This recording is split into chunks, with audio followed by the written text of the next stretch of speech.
Hi, I'm Al Siebert. I'm with Southern California Youth for Christ. And this morning I'd like to talk about faith, about believing in Jesus, really believing. What does that mean? The other morning I was up on the top of Signal Hill in the fog. I was jogging. And when I got to the top, all the way up, I was in fog. And then when I got to the top, I was above the fog. But the fog around me was still out there. And so as I looked toward the ocean, I couldn't see anything but the fog. I could see some houses right nearby, but everything past that was just a big gray bank. I looked up toward LA, same thing, same thing. It was just a big bank of grayness. Couldn't see the mountains, couldn't see downtown LA.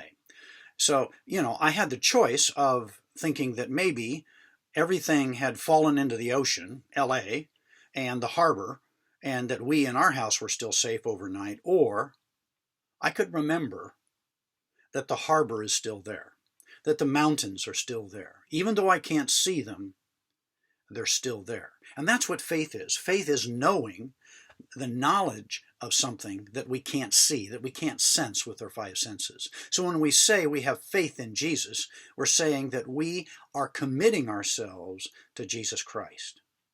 And basically, James writes and tells us that faith without works, or faith without faithfulness, is dead. It's a useless faith. So your job and my job as we live life and believe in Jesus is to basically show faithfulness to him by following him, by doing the things that he wants us to do. What does Jesus want you to do today? I don't know. You can ask him. You can say, Lord, show me.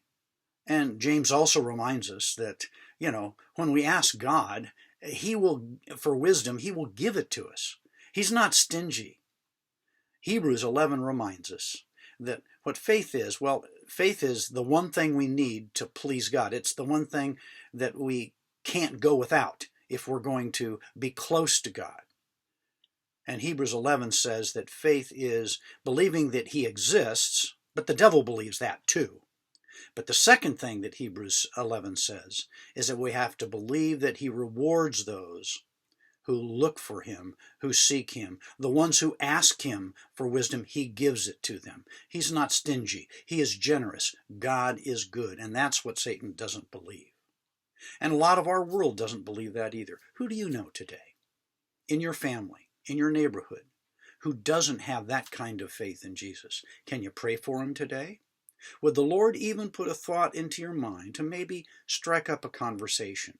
You don't have to go all full Bible on them, but you need to get to know them and ask God, even as you're talking with them, Lord, is there something that I can say that they need to hear? The Lord will honor your prayer, and he wants to reach your neighbor, your family member, even more than you do. I'm Al Siebert, and may God bless you today.